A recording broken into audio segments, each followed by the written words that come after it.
तो आज हम बात करने जा रहे हैं ज्योतिष। ज्योतिष पर भरोसा, ज्योतिष का मानना, ज्योतिष की गणनाएं, क्या ये सही हैं? क्या हम सभी का इस पर विश्वास है?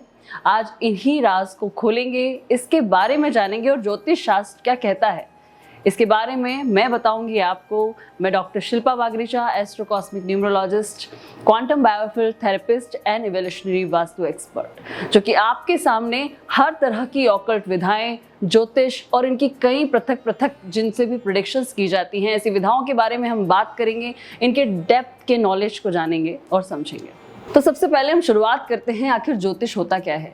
कभी भी आपको किसी भी शब्द का अर्थ जब समझ नहीं आता है तो आप उसे विच्छेद कर दीजिए। ज्योति प्लस ईश, संस्कृत के शब्द ज्योति से इसको लिया गया है, जिसे ज्योति ही कहा जाता है।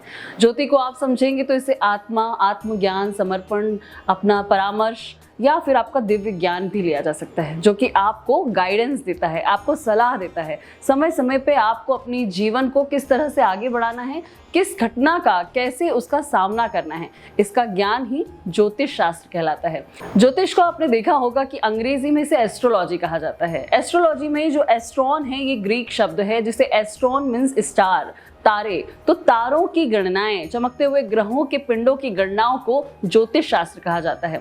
पर वहीं अगर हम देखें तो बृहद संहिता में, जहाँ पे वराह मिहिर ने अपनी संहिता में सभी चीज़ों की गणनाएं की हैं, सभी के बारे में बहुत ही विशेषणीय उल्लेख दिया गया है, जिसमें आप देखेंगे कि भूतल का, भूगर्भ का और इसी के साथ साथ अंतरिक्ष विज्ञान का जो सार है, जिसमें आप वास्तु भी देखते हैं, जिसमें आप तारों की गणनाओं को देखते हैं, और भूतल में आप जितने भी हमारे पंच तत्व हैं उनकी गणनाओं का पूरा भंडार भरा है बृहद संहिता में। कह सकते हैं जो घटनाएं आगे होने वाली हैं उसका अपने अनुसार, अपने ज्ञान के अनुसार अभी से किया जाने वाला भविष्य का प्रेडिक्शन को ही या भविष्यवाणी को ही ज्योतिष शास्त्र कहा जाता है।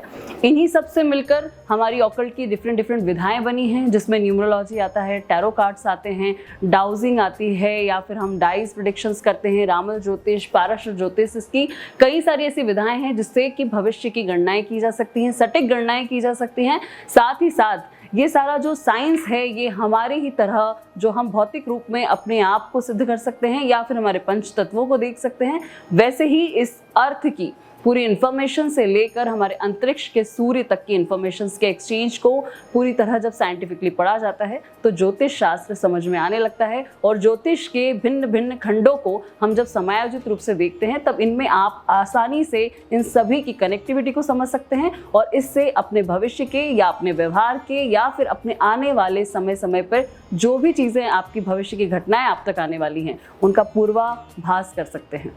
नमस्कार।